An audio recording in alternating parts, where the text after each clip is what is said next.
بوانا کے علاقہ نلکا اڈہ پر انجمن حیدر اقرار کمیٹی زیر سرپرستی مہر فتح شیر ماہو، مہر اسد علی غالب، محمد جوید اقبال، محمد امجد ماہو کی طرف سے شاہ خیبر شکن امیر المومنین مولا علی ابن ابی طالب علیہ السلام کی ولادت و سعادت کے موقع پر جشن کا انعقاد کیا گیا۔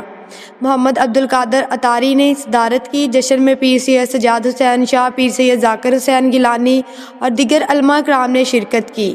نعت خواں حضرات میں بلبل مدینہ، شرافت علی قادری، مبشر علی جماعتی دیگر نے شرکت کی۔ علماء کرام نے مولود کعبہ کے فضائل و مناقب بیان کیے۔ جشن ولادت و سعادت میں محبان اہل بیت کی کثیر تعداد نے شرکت کی اور مولا علی علیہ السلام کی ولادت و سعادت کا جشن بھرپور طریقے سے منایا۔